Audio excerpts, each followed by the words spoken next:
Thank you sir.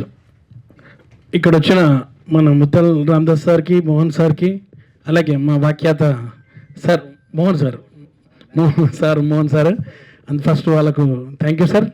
And ఇక్కడ నన్ను ఇక్కడ ఆహ్వానించిన మా జలీల్ ప్రొడ్యూసర్ గారికి, అట్లా నాగరత్నం గారికి, మా డైరెక్టర్ బాలాజీ గారికి, మా అన్న మదన్నకు, అలాగే పెద్దలు అండ్ హీరో చంటి గారికి అండ్ సహ నిర్మాతలు మీ అందరికి కూడా థ్యాంక్ యూ వచ్చినందుకు. అండ్ అలాగే మీ అందరికి కూడా, అండ్ ఇక ముఖ్యంగా అమ్మాయిలు హీరోయిన్స్ వీళ్ళందరికీ కూడా థ్యాంక్ యూ. జల్లీల గారు ఈ మధ్యకాలం కొంచెం మంచి పరిచయమై ఒక వేరే ఫంక్షన్ కోసం మాట్లాడినప్పుడు చెప్పారన్నమాట, సినిమా ఓపెనింగ్ ఉంది రండి అంటే నేను ఏదో మామూలు అనుకున్నా, కానీ మంచి పెద్ద సినిమానే చూస్తున్నాను, ప్రేమ మధురం. ఇంతకుముందు ప్రేమ ఎంత మధురం అనే పాట ఒకటి పెద్ద హిట్ అయింది, అందరూ తెలుసు. ఆ తర్వాత జంజాల గారు ఒక సినిమా తీశారు ప్రేమ ఎంత మధురం అని చెప్పి, అది నరేష్ గారితో, అది కూడా మంచి హిట్ సినిమా అప్పట్లో. సో ఇందులో ఒకటే మిస్సింగ్ ఏంటంటే ఎంత ప్రేమ మధురం.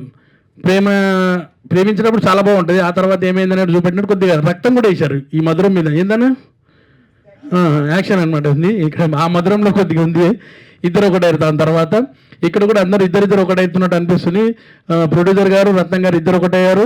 అండ్ అలాగే ఇవాళ ఇద్దరు సార్లు వచ్చారు కాబట్టి వీళ్ళిద్దరు ఒకటయ్యారు. బాలాజీ గారు 2 సినిమాలు తీసుకొచ్చారు కాబట్టి మీరిద్దరు ఒకటయ్యారు. ఇలా చాలామంది ఇద్దరు. నేను పంచప్రసాద్ గారు వస్తున్నాను, కానీ పంచప్రసాద్ కొద్దిగా లేటర్, మేమిద్దరం ఒకటైతాం. ఇక్కడ ముగ్గురు ఒకటయ్యారు వీళ్ళిద్దరు. సో సినిమా మంచిగా షూటింగ్ చేసుకొని, ఎక్కడ కూడా ఎలాంటి ఆవంతరం కలవకుండా మంచి షూటింగ్ చేసుకొని సినిమా మంచి రిలీజ్ కావాలని మనస్ఫూర్తిగా కోరుకుంటాం.